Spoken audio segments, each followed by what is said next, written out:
ॐ अज्ञानतिमिरान्धस्य ज्ञानांशलाकया चक्षुरुन्मिलितं येन तस्मै श्रीगुरवे नमः।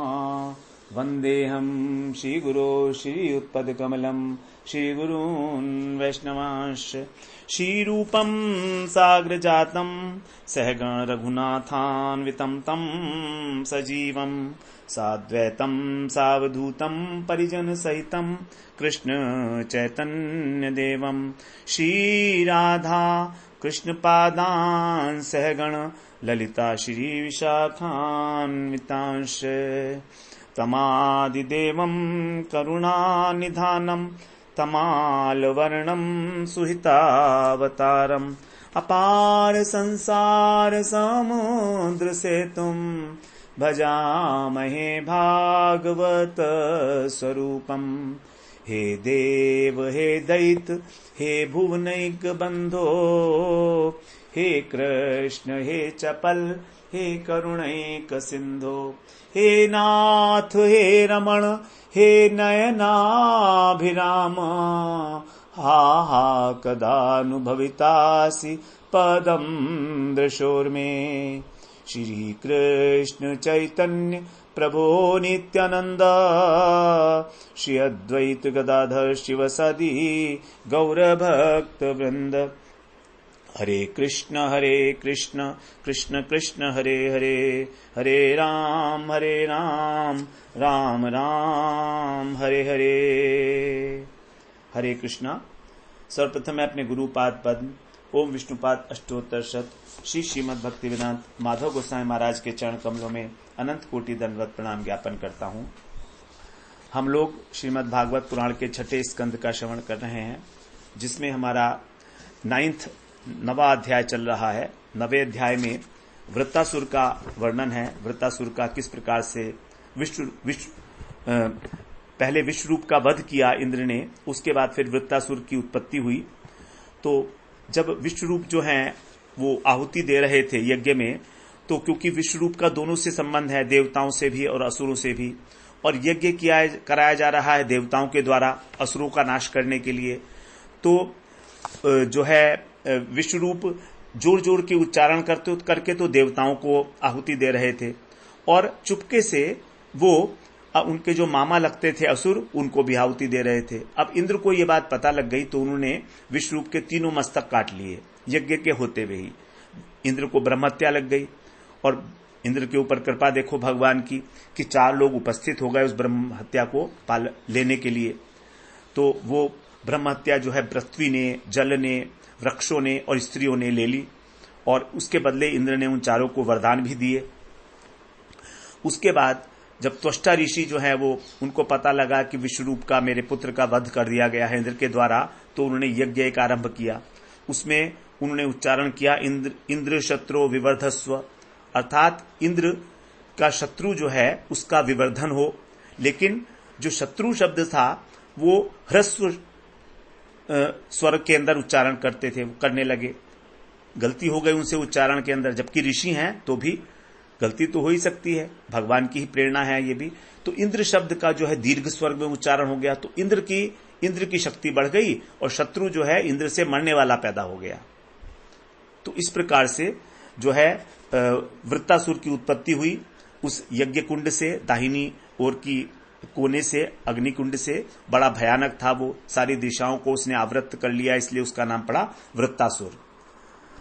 अब आगे 19वें श्लोक में कह रहे हैं, तम निजग्नुरभिद्रुत्य सगणा विबुधर्षभा स्वई दिव्यास्त्र शस्त्रौघै सो अग्रसत्तानि कृष्णशः।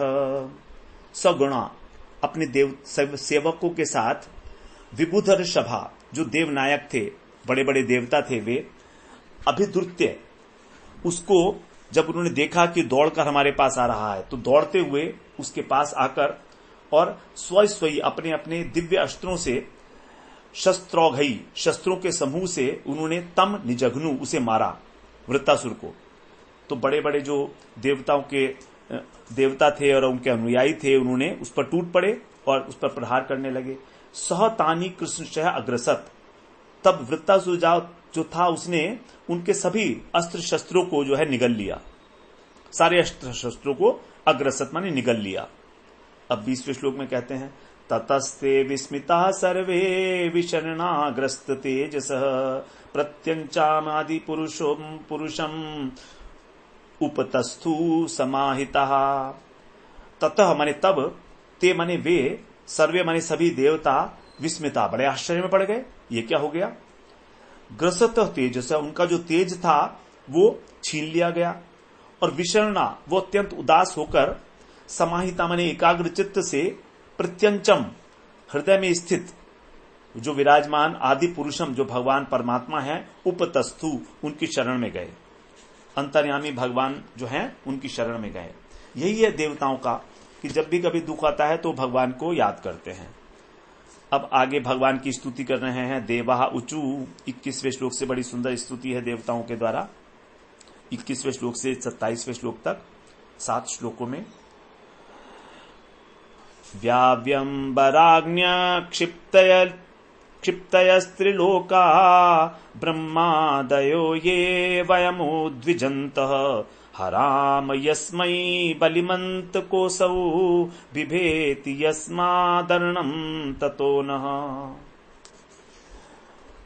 5 जो है हमारे पंच महाभूत उसके लिए कह रहे हैं कि वायु, अंबर माने आकाश, अग्नि, अप माने जल, क्षिति माने पृथ्वी आदि जो पंचभूत हैं, इनसे जो बने हुए त्रिलोका, तीनों लोक हैं, और ब्रह्मा आदय उनके जो अधिपति हैं ब्रह्मा इत्यादि, वे ये वयम जो हम सब लोग हैं, उद्विजंतः उद्विग्न होकर, यस्मै बलिम हराम जिनको उपहार दे रहे हैं, हम जिनको भेंट सामग्री प्रदान करते हैं, वो असौ वह अंतकः यह काल, यस्मात् विभेति जिससे डरता है, ततः न अरणम वही प्रभु अब हमारे रक्षक हैं। अरणम माने रक्षक। तो हम जो हैं आप हमारी रक्षा करो, क्योंकि आप ही हमारे रक्षक हैं। आपसे तो काल भी भयभीत होता है और हम सब अत्यंत उद्विग्न हो गए हैं। अविस्मित, ये हमारा जो 22वां श्लोक है, बड़ा सिद्धांतिक श्लोक है।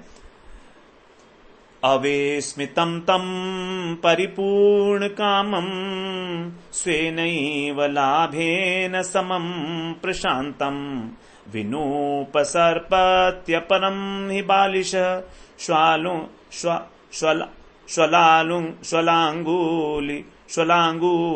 श्वलांगूलेनातितितर्ति सिंधुम। तम माने उन, अविस्मितम कभी आश्चर्य में न पड़ने वाले, स्वयं अपने स्वरूप की ही जो उपलब्धि से, लाभेन अपने ही लाभ से, परिपूर्ण कामम सर्वथा पूर्ण काम है। भगवान को किसी की कोई आवश्यकता नहीं है, उनके लिए कोई विस्मय नहीं है, किसी प्रकार की कोई नई बात तो है नहीं, और वो अपने स्वरूप से ही सर्वथा पूर्ण काम है।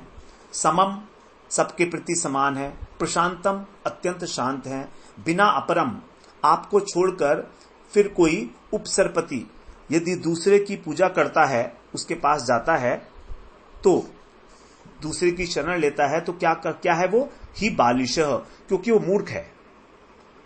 क्यों? क्योंकि श्वलांगु लेना कुत्ते की पूंछ के सहारे सिंधुम अतितिरति समुद्र के पार जाना चाहता है। तो यदि भगवान को छोड़कर किसी अन्य व्यक्ति की कोई व्यक्ति शरण ले रहा है तो वो मूर्ख है। वो तो ऐसा ही हुआ जैसे कि कुत्ते की पूंछ को पकड़ के और सागर से पार करना हो। ऐसा तो होता नहीं है कभी, कुत्ते की पूंछ पकड़कर कोई सागर से पार तो हो नहीं सकता है।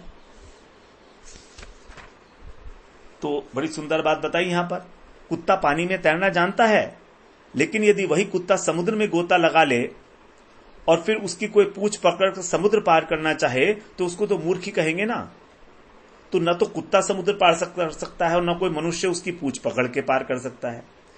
इसी प्रकार से मनुष्य यदि इस अज्ञान के समुद्र को, इस भव सागर को पार करना चाहता है, इस माया के सागर को पार करना चाहता है, तो उसे किसी देवता की शरण नहीं लेनी चाहिए। देवता स्वयं कह रहे हैं ये बात, अन्य किसी की शरण नहीं लेनी चाहिए, उसे एकमात्र भगवान के ही शरण में जाना चाहिए। ये देवता लोग कह रहे हैं स्वयं। देखिए हम लोग क्या करते हैं, हम लोग छोटा छोटा सा कुछ कष्ट आ जाता है, दुख होता है, कुछ आवश्यकता पड़ती है तो देवताओं की शरण में जाते हैं। दुर्गा जी की शरण में जाते हैं, हनुमान जी की शरण में जाते हैं, शंकर की, इसकी उसकी सबकी शरण लेते हैं, गणेश जी, अनेक देवता हैं। जबकि देवता कह रहे हैं कि वो मूर्ख है जो ऐसा करता है, क्योंकि तो कुत्तों की पूछ के पकड़ने के बराबर हुआ।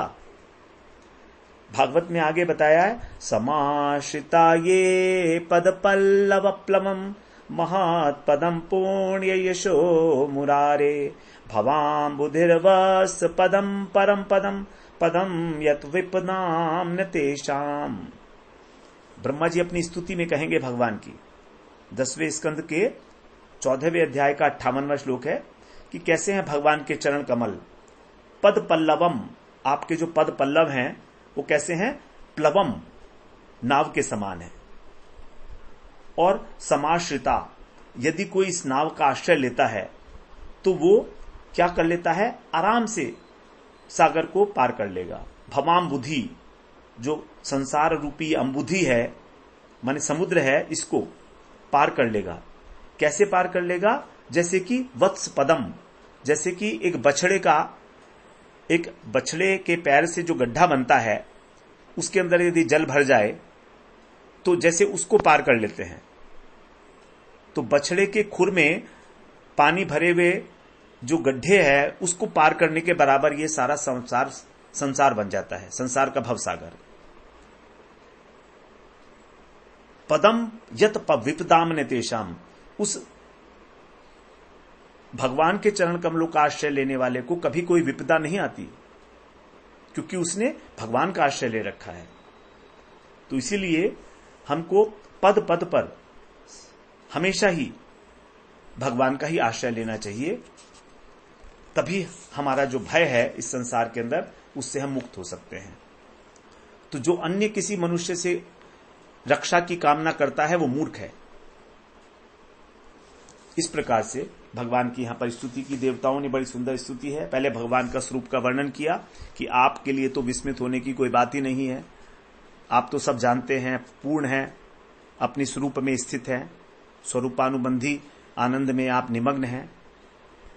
23वें श्लोक में बोलते हैं, यस्योरुषंगे जगतिम स्वनावम मनोर्यथा बध्य ततार दुर्गम स एव नस्त्वाष्ट भयात् दुरंतात् त्राताश्रितान् वारिचरोऽपि नूनम। यस्य माने जिनके, उरुश्रंगे, बड़े बड़े सींग में, श्रंग माने होता है सींग, जगतीम, जगत माने पृथ्वी रूपी ये जो स्वनावम, अपनी नौका को आबद्ध माने बांधकर। पिछले कल्प में वैवस्वत मनु ने क्या हुआ था कि जिनके का कल्प के अंत होने पर जिनके सींग के अंदर इस पृथ्वी रूपी नौका को बांध दिया था, तो क्या हुआ था? यथा मनु माने मनु ने जैसे दुर्गम ततार, ये प्रलय रूपी जो संकट था इसको पार कर गए थे मनु महाराज। वारी चढ़े अपी, ऐसे आप जलचर होने पर भी मत्स्य भगवान के रूप में, न माने हम आश्रितान माने आश्रितों को, दुरंतात माने इस दुस्तर, त्वाष्ट्र भयात, जो त्वष्टा ऋषि का पुत्र है ये वृत्तासुर, इसके भय से नूनम त्राता, निश्चित रूप से आप हमें बचाएंगे। जैसे कि आपने वहां पर पृथ्वी की रक्षा की थी जब मनु महाराज ने जो है आपके सींग के अंदर पृथ्वी को बांध दिया था मत्स्य भगवान के रूप में, उसी प्रकार से अब आगे 24वें श्लोक में बोलते हैं, पुरा स्वयंभूरपि संयमांभस युदीर्ण वातोर्मिरवै कराले एकोरविंदात पतितस्ततार यस्माद् भयात् येन स नोस्तु पारः।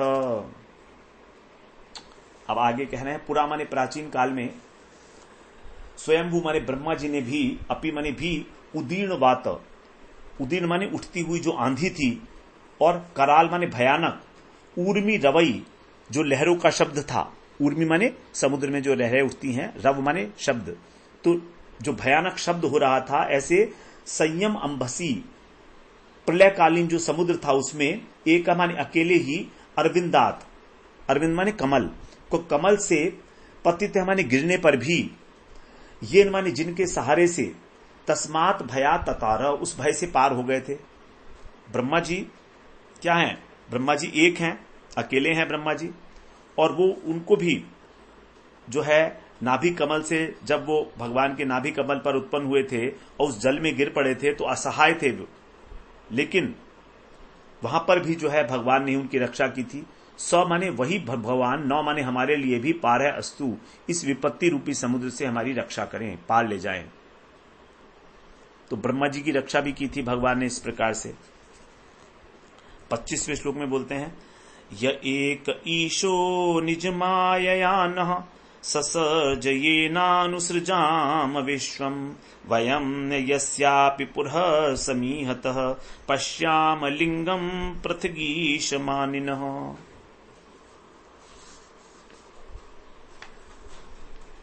यहां पर कह रहे हैं 25वें श्लोक में, यह एक ईशः, जिन अद्वितीय एक प्रभु ने निज माया, अपनी माया से नह ससर्ज, नह माने हम सबको, ससर्ज माने उत्पन्न किया है, ये माने जिनकी कृपा से हम विश्वम अनुसृजाम, इस संसार की सृष्टि करते हैं, वयम माने हम, पृथक माने उनसे पृथक, ईश मानिनः अपने को समर्थ मानने वाले, पुरः समीहितः उनके साथ, उनके सम्मुख रहते हुए भी, यस्य लिंगम न पश्यामि, जिनको देख नहीं पाते।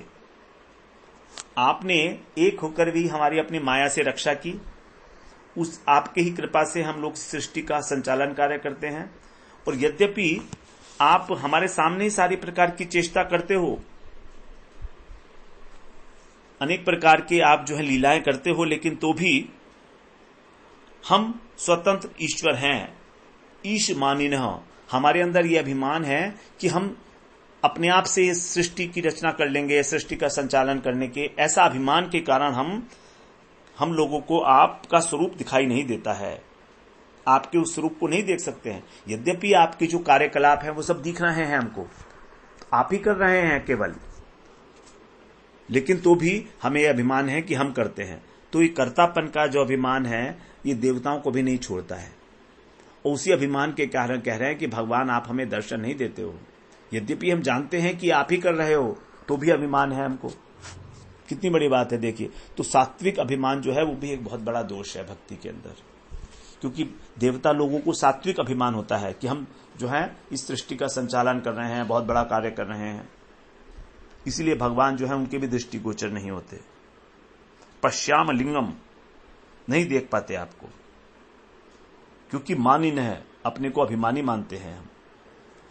26वें श्लोक में बोलते हैं, यो न सपत्नैर्भृशम भृशमद्यमानान् देव ऋषितिर्यज्ञषु नित्यैव कृतावतारस्तनुभिः स्वमायया कृत्वात्मसात् पाति युगे युगे च।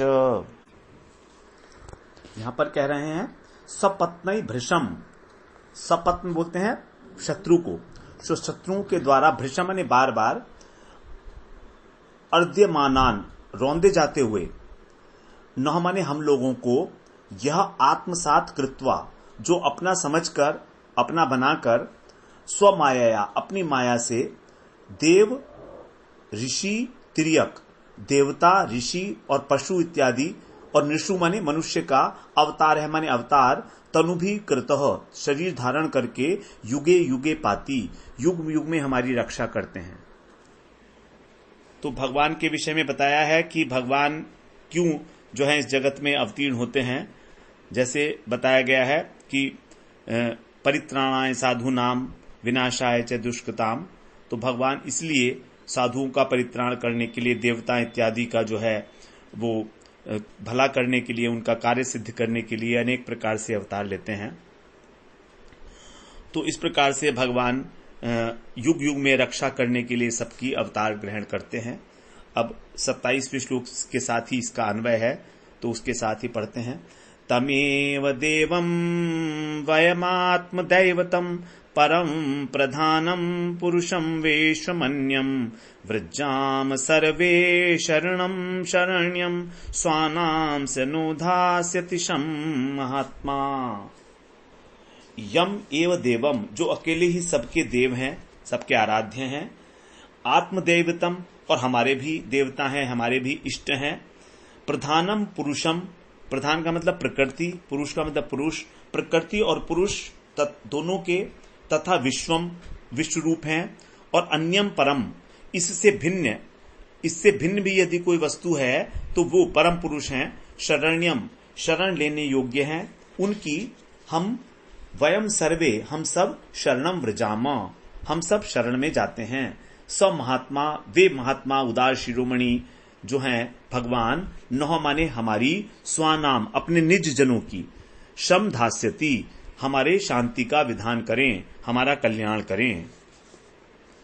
तो भगवान से कह रहे हैं कि आप जो हैं परम पुरुष हैं, परम कारण हैं, और आप इस ब्रह्मांड के अंदर प्रकृति और पुरुष के रूप में जो है प्रकट भी होते हैं, लेकिन इस ब्रह्मांड से पृथक भी हैं, और विराट रूप में भी, विश्व रूप में भी विराजमान रहते हैं।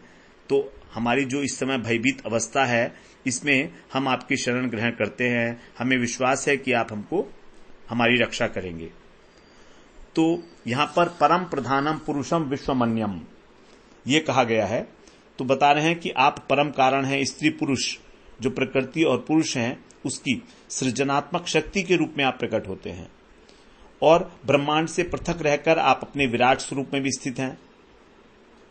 तो प्रकृति से यहां पर भगवान की जो है वो भौतिक शक्ति, जो भगवान ने कहा है अष्टधा प्रकृति, भूमिरापो नुलो वायु खम मनु बुद्धि रेवच अहंकार इत्यम में भिन्ना प्रकृति अष्टधा। भगवान की जो बहिरंगा शक्ति है उसका वो है यहां पर विवेचन है। और पुरुष के द्वारा जो है जीव शक्ति, जो जीव शक्ति है भगवान की, तीन शक्तियां है ना, चित्त शक्ति, उसके बाद चित्त शक्ति मतलब अंतरंगा शक्ति भगवान की, उसके बाद जीव शक्ति जिसको तटस्थ शक्ति भी कहा जाता है, और बहिरंगा शक्ति अर्थात माया शक्ति। तो इसमें माया शक्ति और जीव शक्ति उसको कहा गया है प्रकृति और पुरुष के रूप में। तो आप प्रकृति और पुरुष इन दोनों से अतीत भी हैं, सर्व कारण हैं आप इस जगत में प्रवेश करके भी इस जगत से पृथक हैं। भगवान ने गीता में भी कहा कि गामा विश्च भूतानी, इस प्रकृति के अंदर भगवान प्रवेश करते हैं। प्रकृति जो है अनेक प्रकार के जगत की सृष्टि करती है, लेकिन फिर भी भगवान इससे परे हैं, वो सबके प्रभव है। अहम सर्वस्य प्रभुवो मत्तः सर्वम प्रवर्तते। इस प्रकार से भगवान जो है ब्रह्मांड की उत्पत्ति के लिए परोक्ष रूप में पुरुष हैं और प्रत्यक्ष रूप में प्रकृति की भूमिका निभाते हैं। परोक्ष मतलब जीवात्मा हमको दिखती नहीं है, परोक्ष है, लेकिन प्रकृति प्रत्यक्ष है। तो दोनों ही शक्तियां जो हैं भगवान की अपनी शक्तियां हैं, इसीलिए भगवान को कहा गया है सर्व कारण कारणम। अब 28वें श्लोक में सुखदेव जी कह रहे हैं, श्री शुक उवाच इति तेषाम महाराज सुराणाम उपतिष्ठताम प्रतीच्याम दृश्य भूदादिः शंकर चक्र गदाधर। हे महाराज परीक्षित, इति मन इस प्रकार, तेषाम सुराणाम उन देवताओं के उपतिष्ठाम स्तुति करने पर शंख चक्र गदा धारी जो प्रभु है वे प्रतीच्याम दिशिम पश्चिम दशा में आविर्भूत प्रकट हुए। तो भगवान जो है उनके समक्ष प्रकट हुए। अब आगे कहते हैं 29वें श्लोक में, 29 और 30 का एक साथ है अन्वय। आत्मतुल्य षोडशभे विना श्रीवस कौस्तुभौ पर्युपासितम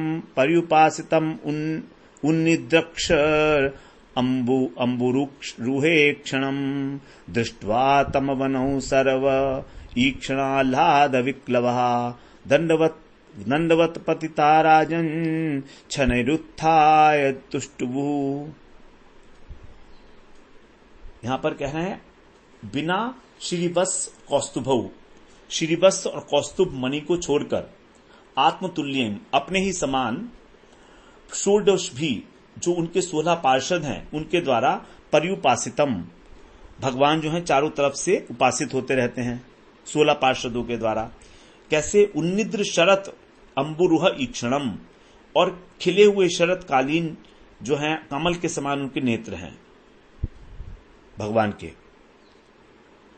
तो भगवान जो हैं 16 पार्षदों उनकी सेवा कर रहे हैं, आभूषणों से अलंकृत हैं, वो सभी पार्षद जो है भगवान की समान लग रहे हैं, लेकिन उनके अंदर न तो श्रीवत्स का चिन्ह है जो लक्ष्मी जी का प्रतीक है और कौस्तुभ मणि है, लेकिन वो इन सबसे रहित हैं जो आपके पार्षद हैं वे।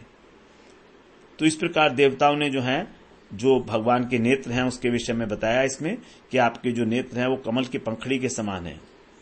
अब आगे उसी में कह रहे हैं 28वें 29वें श्लोक में ही कि हे राजन तम दृष्टवा, उनको देखकर, भगवान को देखकर ईक्षण आह्लाद, उनके दर्शन के आनंद से, आह्लाद से विक्लवा विभल होकर अवनव दंडवत, पृथ्वी पर दंड के समान पतितामने गिरकर शनै उत्थाय, और फिर धीरे से उठकर तुष्टुबु स्तुति करने लगे।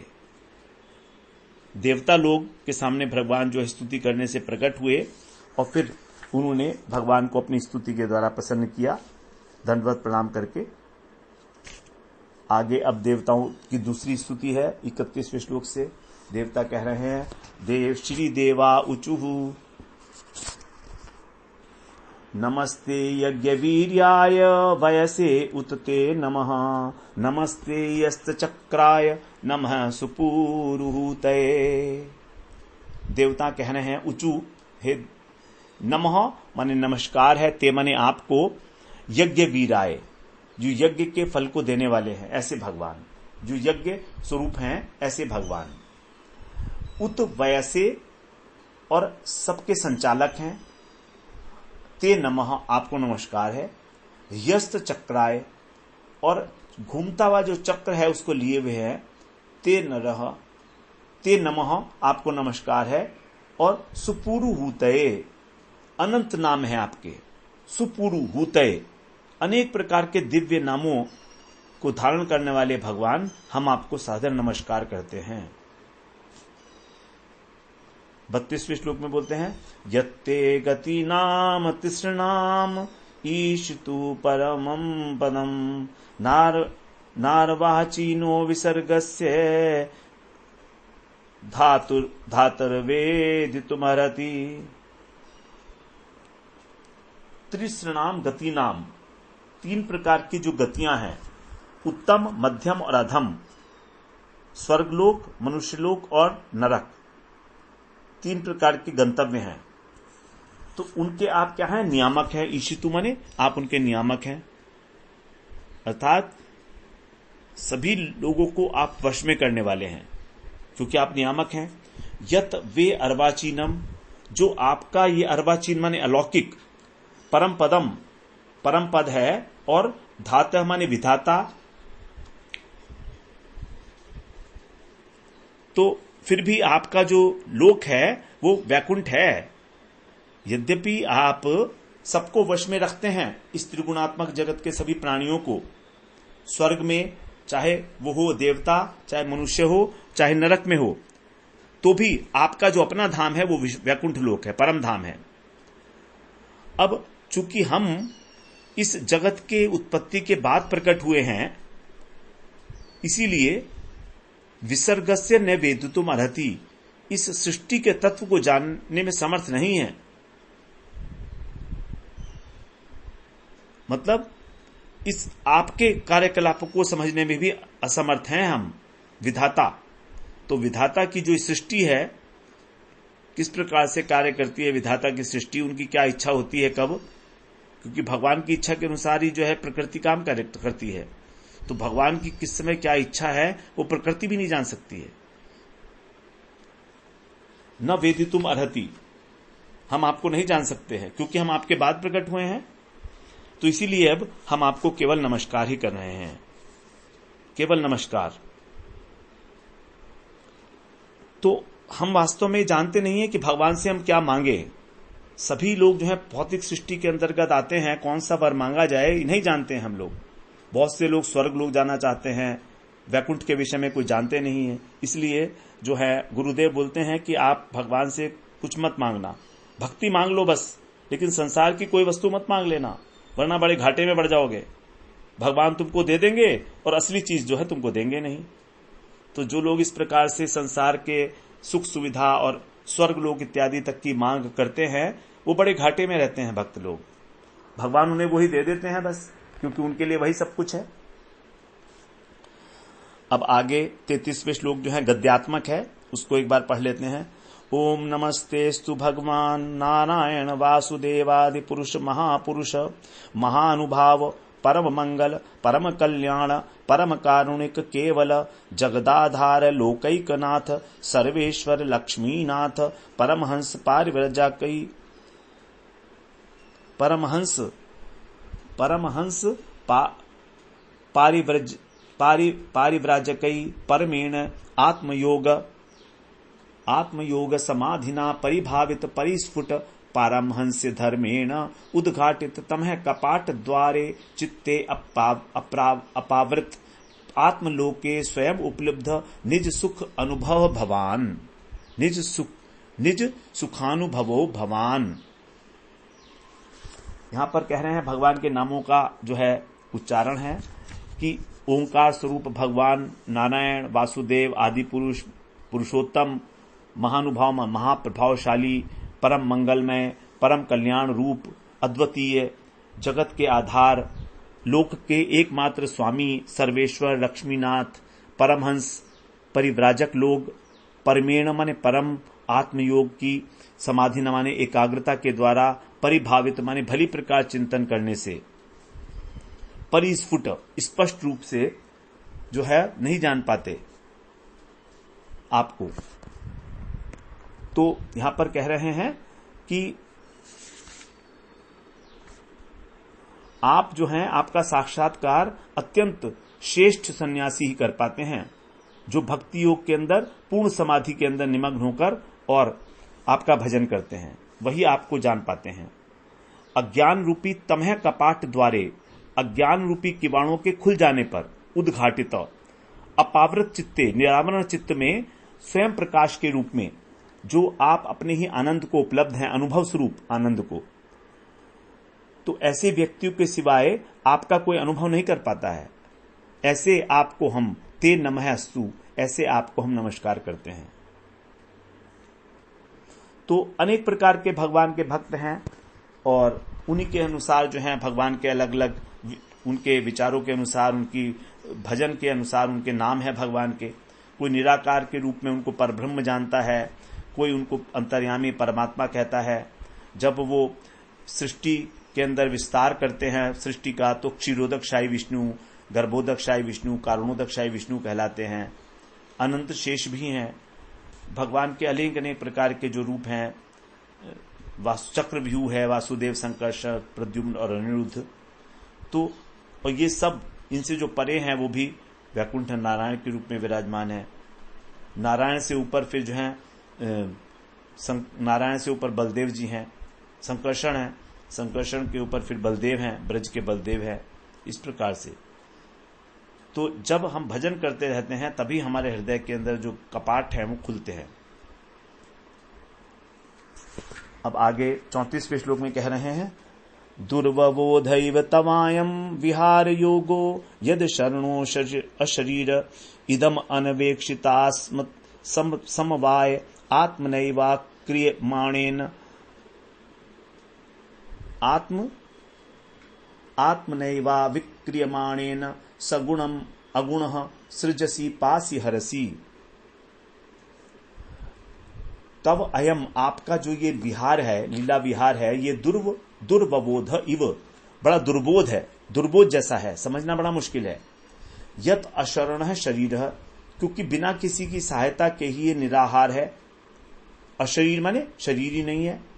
अस्मत् समवाय, हम देवता लोगों की सहायता की अनवेक्षित है, अपेक्षा न करके आत्मना एव, अपने द्वारा ही आप अविक्रियमाणेन निर्विकार रहते हैं। और आप कैसे हैं? अगुण हैं, निर्गुण हैं आप, और इदम सगुण है। फिर सगुण होके भी इस सृष्टि का सृजन करते हैं, पालन करते हैं और संहार भी करते हैं। तो भगवान की अनेक शक्तियां हैं और उन शक्तियों के द्वारा जो है भगवान इस जगत का सारा कार्य करते हैं। भौतिक कार्य में लगता है कि सब कुछ भौतिक कार्य भगवान से हो रहे हैं, लेकिन वास्तव में इन सब से परे हैं। वो कृष्ण का इस जगत से सीधा संबंध नहीं है, प्रकृति के माध्यम से संबंध है। प्रकृति ही सारे कार्य करती है, इसीलिए भगवान के जो कार्यकलाप हैं उनको समझ पाना बड़ा मुश्किल है। जन्म कर्म च मे दिव्यम एवं यो वेति तत्वतः। अब आगे 36वें श्लोक में कहते हैं, न हि विरोध उभयम भगवत्य परिमित गुण गण ईश्वरे अन्वग्राह्य महात्मने अर्वाचीन विकल्प वितर्क विचार प्रमाणाभा सकुतर्क शास्त्र कलिलांत कर्णाशय दुर्वग्रहवादिनाम विवादानवसर उपरत समस्त मायामये केवल एवात्म मायाम अंतर्धाय को न्यवर्थो दुर्घट इव विभति स्वरूप द्वया भावात। बड़े मुश्किल श्लोक हैं, ये गद्य में है ना, इसलिए थोड़े से मुश्किल पड़ते हैं। यहाँ कह रहे हैं भगवती, आप भगवान में सप्तमी भक्ति है ही उभय, क्योंकि दोनों ही विरोध न, किसी प्रकार का कोई विरोध नहीं है। सभी विरोधों का आपके अंदर तिरोधान हो जाता है, क्योंकि आप कैसे हैं, परम पुरुष हैं, असंख्य गुण वाले हैं आप, अथाह महिमाशाली हैं आप, अनवगाह महात्मने, और आप ईश्वर हैं। अर्वाचीन माने आधुनिक वितर्क विचार, जो वितर्क हैं, विचार हैं, प्रमाण हैं, झूठे प्रमाण नहीं, प्रमाण का आभास अर्थात झूठे प्रमाण हैं। कुतर्क शास्त्र, कुतर्क पूर्ण शास्त्र पढ़ने से, कलिन माने पाप, अंतःकरण के अंदर जो उनके अंदर अनेक प्रकार के तर्क करने से उनके अंदर जो पाप भरा हुआ है, वो उनको यहां पर किसी प्रकार का कोई अवसर नहीं है तर्क करने का। वादिनाम विवाद अनवसर, किसी प्रकार का कोई तर्क नहीं चलता आपके आगे। और ये क्या है, समस्त मायामय उपरत, सारे मायामय संसार से उदासीन हैं आप, अद्वितीय हैं, और आत्म मायायाम, अपनी माया को अंतर्धाय छिपाकर रखे हुए हैं। स्वरूप द्वया, दो स्वरूप के अंदर जो हैं आप, जब हमारा कृतत्व और भोक्तत्व खत्म हो जाता है तब अभावात, अभाव हो जाने से कहनु अर्थ है दुर्घट इव भवती, भला ऐसी कौन सी बात है जो नहीं हो सकती है। तो आप जो है स्वाभाविक द्वैत स्थिति से परे हैं, आपके अंदर कर्तापन और भोक्तापन नहीं है, और अपनी शक्ति के प्रभाव से सारा कुछ कर सकते हैं। तो भगवान के अंदर जो विरोधी बातें दिखाई देती हैं उसमें कोई आश्चर्य नहीं करना चाहिए, क्योंकि उनके अंदर सत भी कहा गया है भगवान को और असत भी कहा गया है। झूठ और सच सब कुछ भगवान ही है। उसी प्रकार से भगवान के जो भक्त हैं वो भी उसी प्रकार से होते हैं, तो उनके अंदर भी किसी प्रकार का कोई द्वंद्व नहीं होता। चाहे उनको सुख मिले, चाहे दुख मिले, कष्ट मिले, तो भी वो आनंद में मग्न रहते हैं। और तर्क से भगवान के विषय में कभी जाना ही नहीं जा सकता, कभी कोई जो है निष्कर्ष प्राप्त नहीं हो सकता यदि हम भगवान को तर्क के आधार पर जानना चाहेंगे। तो कह रहे हैं आपके अगणित गुण हैं, आपकी महिमा अगाध है, सर्वशक्तिमान है। आजकल के लोग जो है एक प्रकार के विचार वितर्क इत्यादि करके अपने हृदय को दूषित करते हैं, यही कारण है वो दुराग्रही हो जाते हैं। तो उनके लिए भी यहाँ कोई अवसर नहीं है आपके वास्तविक स्वरूप को जानने के लिए। और आपका जो वास्तविक स्वरूप है वो तो माया से बहुत परे है, क्योंकि जब आप उसमें होते हैं तो माया से अपने को छिपा लेते हैं। तो इसलिए कौन सी बड़ी बात है जो आप में नहीं हो सकती है। और आप साधारण मनुष्य के समान कई बार कर्ता भोक्ता होते हुए भी देखे जाते हो, और मनुष्य महापुरुषों के समान कभी कभी उदासीन भी होते हुए देखे जाते हो। कारण क्या है? कारण यह है कि न तो आप में कोई भोक्तत्व है, ना कृतत्व है, ना उदासीनता है। आप सबसे विलक्षण हो, सबसे परे हो। इसीलिए अपनी अपनी भावना के अनुसार जो है व्यक्ति आपके अंदर इस प्रकार का कृतत्व और भोक्तत्व की भावना आरोपित करके आपको देखता है, तो वो वास्तव में मूर्ख ही है। इस प्रकार से हम लोग आज 36वें श्लोक तक श्रवण किए। अगले सत्र में फिर 37वें श्लोक में हम प्रवेश करेंगे।